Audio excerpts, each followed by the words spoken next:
नमस्कार। आइए सुनते हैं स्वामी निखिलेश्वरानंद जी की पुस्तक आधुनिक मानव शांति की खोज में से आज का अंक। इससे पहले वाले अंक में हमने काल करे सो आज कर पर महाराज के प्रेरणादायी विचार सुने। आज हम माम अनुस्मर युद्ध च पर महाराज के विचार सुनने जा रहे हैं। माम अनुस्मर युद्ध च। भगवान श्री कृष्ण ने गीता में केवल अर्जुन को ही नहीं अपितु अर्जुन को प्रतिनिधि बनाकर समग्र मानव जाति को जीवन जीने की अद्भुत कला बताई है। वे यह नहीं कहते कि जीवन के कुरुक्षेत्र से भागो, वे कहते हैं कि जीवन का युद्ध लड़ो और वह भी उत्तम ढंग से लड़ो। मन की संपूर्ण स्वस्थता से लड़ो। युद्ध के मैदान में स्थिरता, स्वस्थता और शांति को कैसे बनाए रखें, जीवन की विषम परिस्थितियों में किस प्रकार स्थिर रहें, इसके लिए दिव्य मंत्र भगवान ने अपने मुख से दिया है। माम अनुस्मर युद्ध च, अर्थात मेरा स्मरण करते हुए युद्ध करो, मुझे सदा स्मरण करते हुए अपना कार्य करो। भगवान यह नहीं कहते कि केवल सवेरे पूजा पाठ के समय ही तू मेरा स्मरण कर। उन्होंने कहा सतत मेरा स्मरण कर और युद्ध कर। हम भी जीवन रूपी युद्ध को सर्वदा यदि ईश्वर का स्मरण करते करते लड़ेंगे तो अर्जुन की तरह युद्ध में विजय तो मिलेगी ही और साथ साथ भगवान स्वयं भी मिलेंगे। भगवान का नाम सभी रोगों की दिव्य औषधि है। महाराज आगे बता रहे हैं कि गांधी जी जब छोटे थे तब उन्हें बहुत डर लगता था। तब एक दासी ने बालक मोहन को कहा, तू राम का नाम लेगा तो भूत प्रेत सब भाग जाएंगे, राम नाम में ऐसी शक्ति है। बालक मोहन ने श्रद्धापूर्वक इस नाम को स्वीकार कर लिया। इस नाम के रटने से उसका भ्रम चला गया और फिर तो यह राम नाम उनके जीवन के अंत तक साथ रहा। अनेक कठिनाइयों, विपत्तियों और स्वतंत्रता संग्राम जैसी महान लड़ाई में भी राम नाम ने गांधी जी को अपार शक्ति प्रदान की थी। स्वामी निखिलेश्वरानंद जी बता रहे हैं कि हरिओम आश्रम के महंत महाराज को फेफड़े में रोग हो गया था। गुरु के दिए हुए मंत्र के सतत जप से उनका रोग दूर हो गया था। मानसिक रोगों को दूर करने की भी अद्भुत शक्ति नाम जप में है। एक बार श्री श्री मां शारदा देवी जयराम बाटी में सब्जी काट रही थीं। एक ब्रह्मचारी श्री श्री मां को पत्र पढ़कर सुना रहा था। एक भक्त ने लिखा था, मां, मेरे मन में शांति नहीं है, मेरा मन ईश्वर में लगता नहीं है।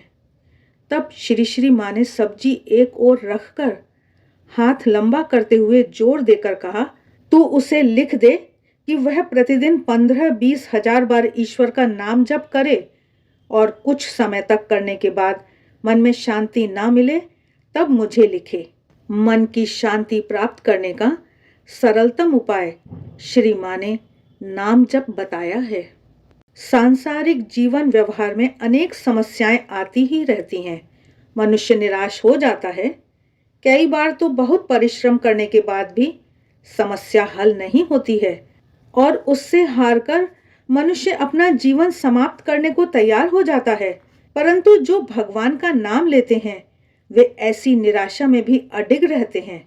श्री श्री मां शारदा देवी ने संसार की सभी समस्याओं का समाधान बताते हुए एक भक्त को कहा था, चुपचाप ईश्वर का नाम लेते रहो, भगवान के नाम का जप करते रहो। यह जीवन की समस्याओं को हल करने का सरलतम और उत्तम मार्ग है।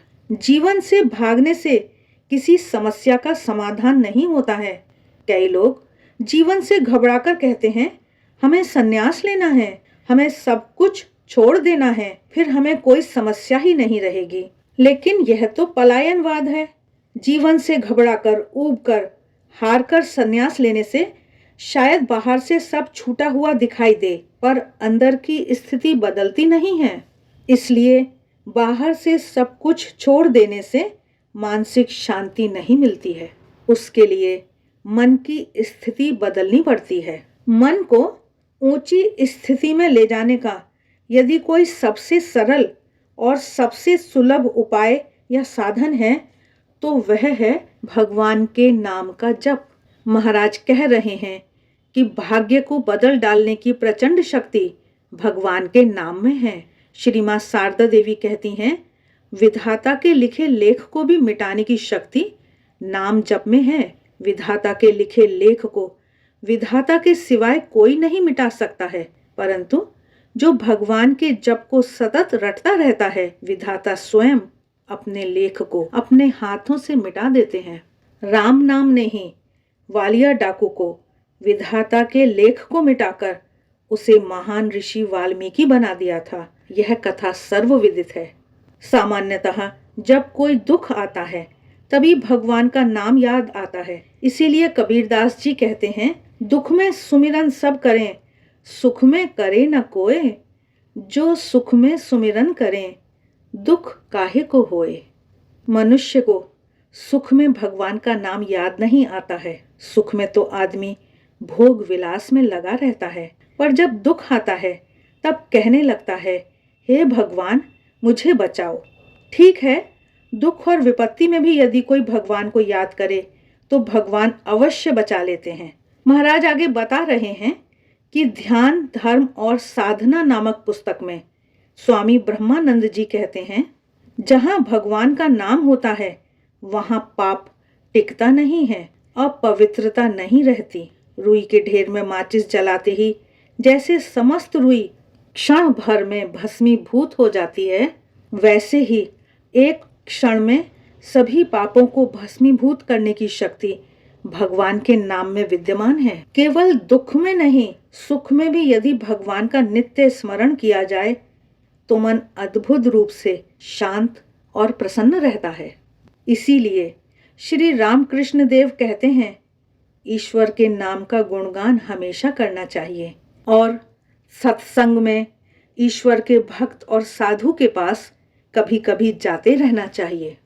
ईश्वर का नाम लेने से ईश्वर के सूक्ष्म स्वरूप के साथ मनुष्य का तादात्म्य हो जाता है। स्वामी निखिलेश्वरानंद जी आगे समझाते हुए बता रहे हैं कि जैसे किसी व्यक्ति को याद करते ही उसकी आकृति सूक्ष्म रूप से मन के पर्दे पर आ जाती है और उसके साथ अदृश्य संबंध हो जाता है, उसी प्रकार ईश्वर का नाम लेने से चित्त में ईश्वर की अदृश्य छवि अंकित हो जाती है।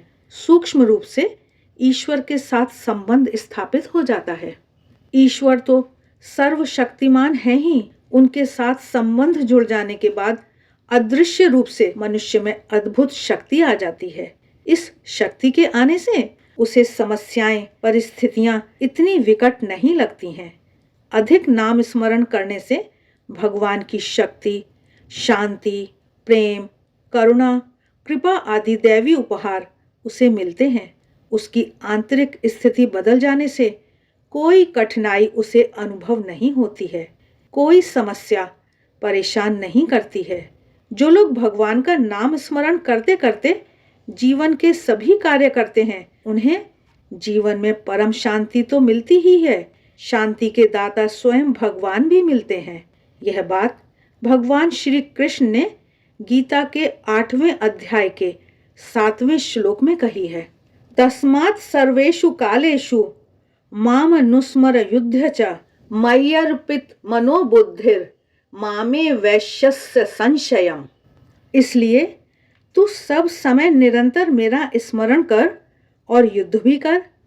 इस प्रकार मुझ में अर्पण किए हुए मन बुद्धि से युक्त होकर तू निस्संदेह मुझको ही प्राप्त होगा। महाराज बता रहे हैं कि इस प्रकार सीधा सादा, सरल लगने वाला, सहजता से उच्चारित होने वाला, किसी भी परिस्थिति में ले सकने वाला भगवान का नाम जैसे सूर्य घनघोर बादलों को बिखेरकर प्रकाश फैला देता है, वैसे ही जीवन में छाई हुई निराशा, हताशा, चिंता और कठिनाइयों के बादलों को बिखेरकर हृदय में ऐसा दिव्य प्रकाश फैला देता है कि फिर उस प्रकाश में अज्ञान का कोई बादल दिखता नहीं है और जीवन आनंद से परिपूर्ण हो जाता है।